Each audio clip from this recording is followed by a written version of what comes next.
Es, el mundo cristiano sobre todo festeja la Semana Santa, hablando acerca de la pasión, vida, muerte y resurrección de Jesús. Así que es una fecha muy importante para todos los cristianos o creyentes, ¿no? Las mismas iglesias se preparan para hablar algo sobre el acontecimiento más grande de la historia, ¿no? La pasión de Jesús, la muerte, su resurrección. Me imagino también los canales televisivos pasan películas como antes, alusivas a Jesús de Nazaret. Hoy quiero estudiar junto con ustedes uno de los evangelios que está en el Nuevo Testamento, forma parte de los 27 libros del Nuevo Testamento, es el libro de Marcos, ¿no? El libro de Marcos. Marcos es chiquitito, tiene 16 capítulos, a diferencia que el libro de Mateo es más extenso. El libro de Marcos no lo es. El mismo libro de Juan es extenso, el libro de Lucas también, pero Marcos no escribió mucho. Son 16 capítulos, y de hecho hay algunos que cuestionan que los últimos versículos del Evangelio según San Marcos no pertenecen, ¿no?, a Marcos, que alguien los añadió. Por ejemplo, ese pasaje que dice: el que creyere y fuere bautizado, ese será salvo. Eso no se encuentra en los manuscritos más antiguos, ¿no? Y entonces la referencia es que Marcos es un libro pequeño. Ahora, ¿quién era Marcos? Él no fue apóstol, ¿no? Ustedes saben, no era apóstol de Jesús, pero él era alumno de Pedro, del apóstol Pedro. De manera que lo que Marcos escribe es porque escuchó de primera fuente. Fue el apóstol Pedro quien le explicó todo acerca de Jesús. Entonces, en Marcos vamos a encontrar a un evangelista, un evangelio que es de primera fuente, es de primera mano, ¿no? Juan Marcos aprendió de Pedro. Juan Marcos es también aquel que está en el libro de los Hechos cuando se fue con Pablo a predicar el evangelio, y pues lo dejó solo a Pablo, ¿no? Era al comienzo un poco así, joven, ¿no? Medio rebelde. Así que dejó a Pablo. Más adelante, según el texto bíblico, se reconciliaron. Y aquí lo vemos ya maduro, ¿no? Escribiendo un evangelio, ¿no? Escribe un evangelio. Ahora, ¿qué contiene este evangelio? ¿Qué cosas escribió Marcos? Vamos al primer texto bíblico de esta noche, Marcos 1:1. ¿Qué escribió Marcos, ¿no?, acerca en su libro? ¿De qué escribió? ¿De qué trata el libro de Marcos, ¿no? Por eso vamos a leer en primer lugar Marcos 1:1 para poder entender un poquito qué es lo que Marcos escribe, ¿no? ¿Para qué escribe este libro de Marcos? ¿Cuál es el propósito, ¿no?, de Marcos? ¿No era suficiente con Mateo y Lucas? ¿Qué añade Marcos que no tenga Mateo, que no tenga Lucas, ¿no? Marcos añade algunas cosas que de pronto no se le ocurrió a Mateo ni a Lucas. Vamos a leer Marcos 1:1, ¿no? Marcos 1:1 dice así, les doy lectura. Marcos 1:1 dice así: principio del Evangelio de Jesucristo, el Hijo de Dios. Principio del Evangelio de Jesucristo, el Hijo de Dios. Marcos empieza su libro hablando de Jesús. Es decir, el Evangelio de Marcos es un evangelio que tiene como tema a Jesús. Ese es el tema que tiene Juan Marcos. Habla de Jesús. Por eso dice, principio del evangelio de Jesucristo, el Hijo de Dios. Marcos quiere que sus lectores sepan, ¿no? Aquellos que van a leer a Marcos, sepan que él tiene como objetivo o único propósito enseñarnos acerca del evangelio de Jesucristo, a quien llama Hijo de Dios. También menciona Jesucristo, es decir, es el Mesías. Jesús o Jesucristo es el Mesías prometido por Dios y pues predicado por los apóstoles. Pero no solamente era Mesías puramente humano, sino que también dice que es Hijo de Dios.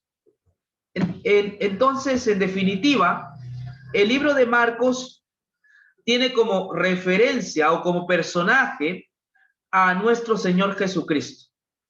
Qué hermoso, hermanos, es escribir un libro dedicado para Jesús. Él no le dedica a la esposa, no le está dedicando a los hijos, él no le está dedicando al César de Roma. Este libro tiene como punto de partida es enseñarnos acerca de Jesús. Eso es Marcos. Marcos tiene un evangelio y ese evangelio tiene como único propósito objetivo enseñarnos acerca de Jesucristo. Y él no quiere que sus lectores piensen de una manera equívoca acerca de Jesús. Es Hijo de Dios, es decir, es de naturaleza pecaminosa. ¿Qué hace de diferente este libro a Mateo o a Lucas?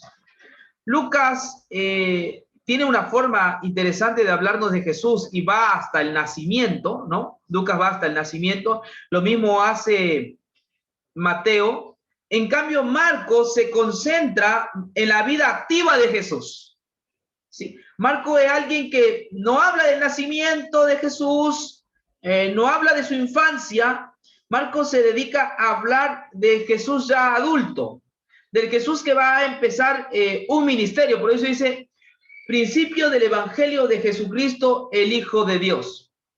Marcos entonces va a hablar del principio del evangelio de Jesús. Va a hablar de su ministerio. Marcos se concentra en hablar de Jesús como siervo, sería otra forma de decir. Para Marcos, Jesús es un siervo, aunque es hijo de Dios, pero Marcos va a presentar una faceta muy activa de Jesús.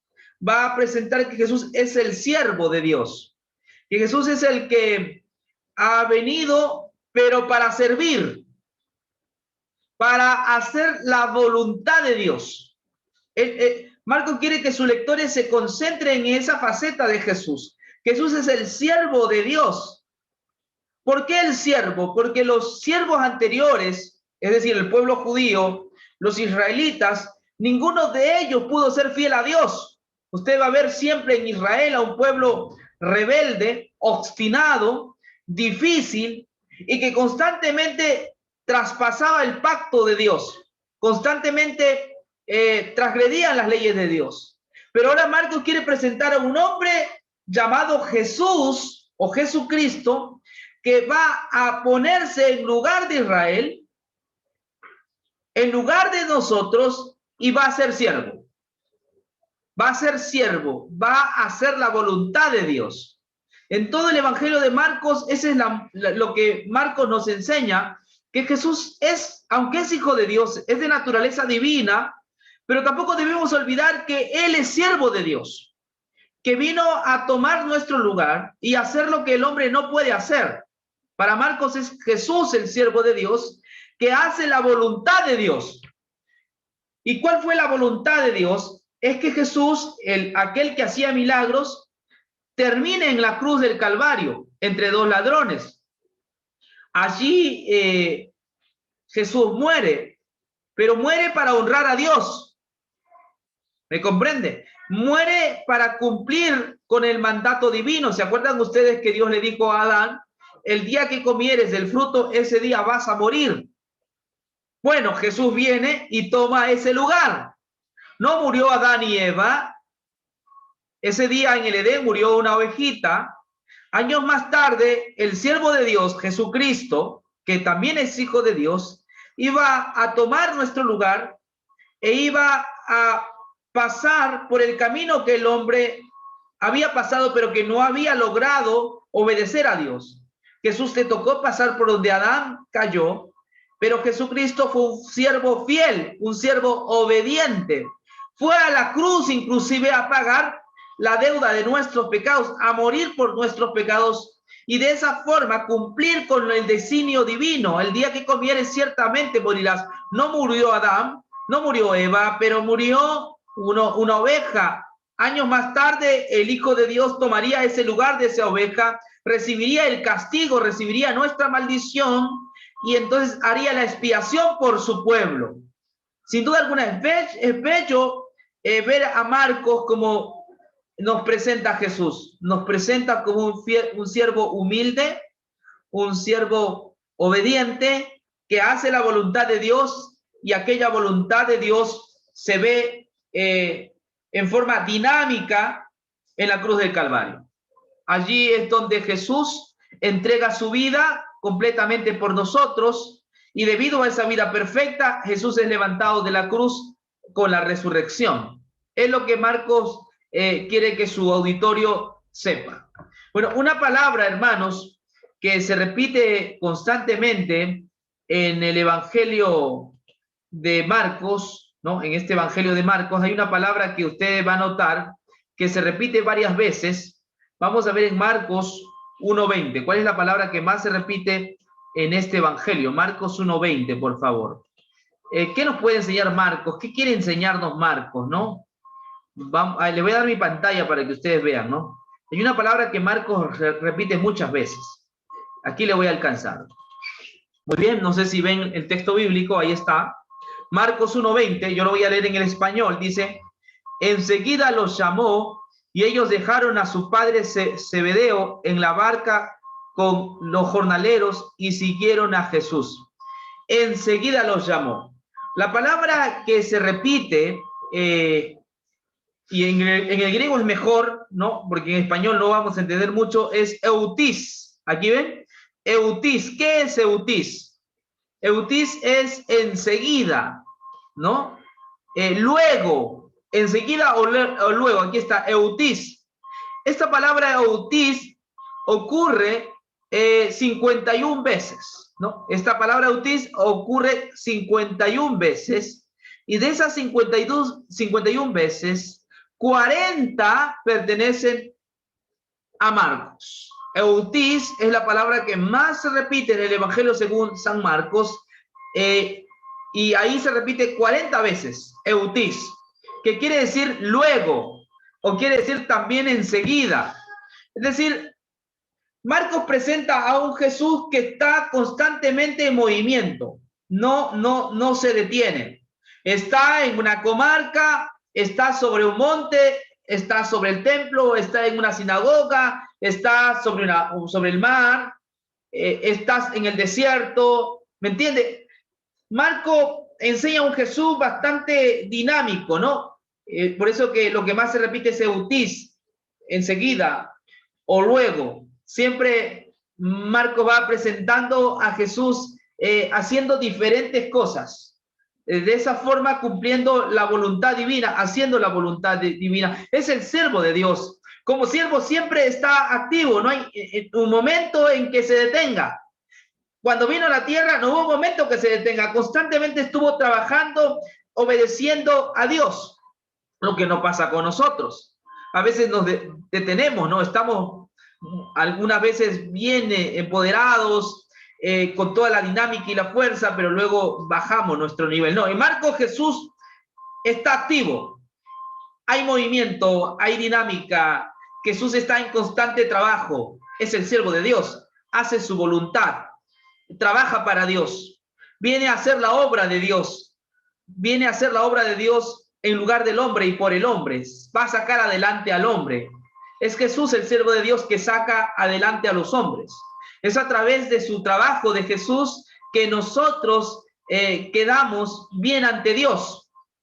¿Me comprende? Es gracias a la actividad de Jesús que nosotros somos vistos ante Dios como trabajadores, aunque no lo somos. Es por causa de Jesús que Dios nos ve como trabajadores, porque Jesús es el siervo de Dios que hace la voluntad, cumple la ley en nuestro lugar al morir en la cruz y al resucitar.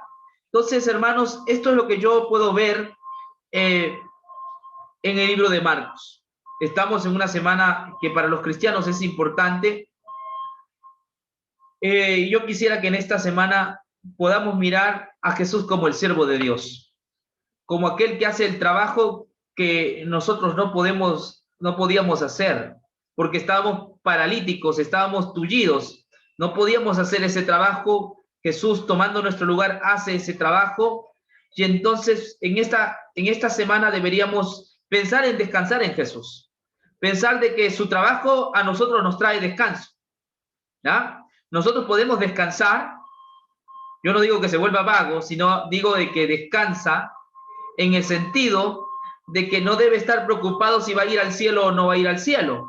Usted descanse, porque ya ahí otro hizo el trabajo, es Jesucristo.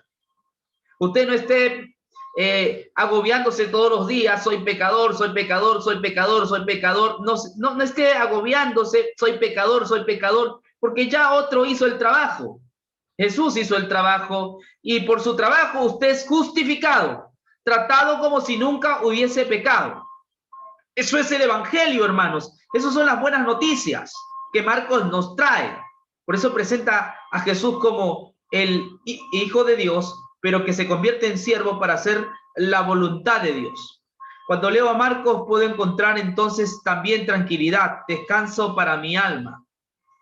Sí, habrá gente que te acuse, habrá tu conciencia misma que a veces te acusa y no te deja vivir tranquilo, pero piensa esta semana en Jesús.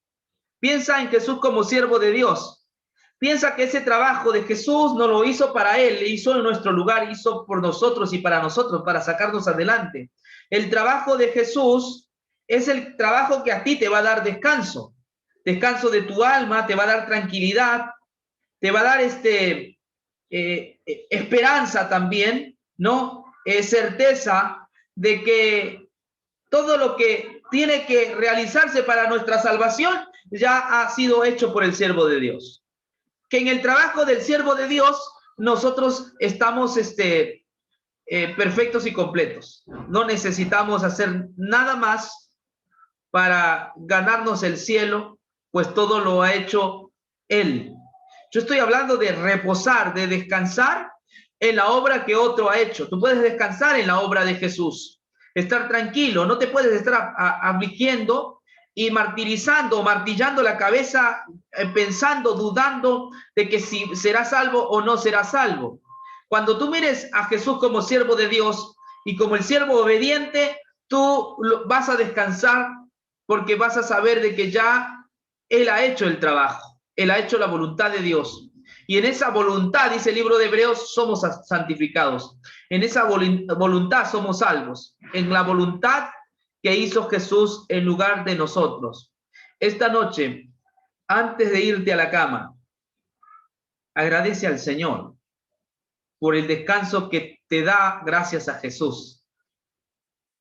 El descanso que te da gracias al trabajo de Jesús. Él trabajó incansablemente desde el pesebre hasta la cruz, un trabajo incansable para alcanzar y llevarnos al lugar más alto, que es el reino de los cielos. Eso es Marcos, presenta a un Jesús trabajador, a un Jesús que ha hecho lo que no podíamos hacer, ha hecho el trabajo mayor. En ese trabajo tú eres justificado, en ese trabajo tú tienes vida eterna, y ese trabajo debe dar consuelo y tranquilidad a tu alma perdida o agobiada. Hermano que me escuchas, pon tu confianza en el trabajo de Jesús. Descansa en Jesucristo, descansa en su trabajo ya acabado y terminado. No tienes que seguir pensando que debes hacer algo todavía para ganarte el favor de Dios. No, solo hay un siervo que pudo hacer eso, y es Jesús. el Hijo de Dios, el Mesías. En su justicia, todos nosotros encontramos salvación y vida eterna. Esto es lo que Marcos va a tratar en todo este libro, por eso se llama Principio del Evangelio de Jesucristo, el Hijo de Dios. Qué hermoso libro. No trata de mi vida, no trata de la vida de alguien que fue alcohólico y luego se regeneró, no trata de la vida de alguien por allí que aparenta ser bueno. No, Marcos trata sobre la historia más bella de la Biblia, la historia de Jesús.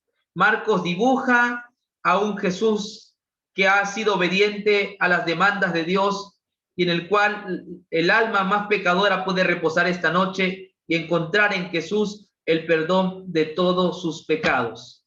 Mi hermano querido, que esta noche le puedas agradecer a Dios y decir gracias, Señor, por tu descanso. Puedo descansar completamente en tu Hijo Jesús, en ese trabajo. En ese trabajo tú me has dado bendición.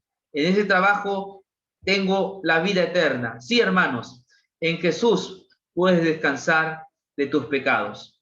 Que Dios nos bendiga y bendiga su palabra. Amén.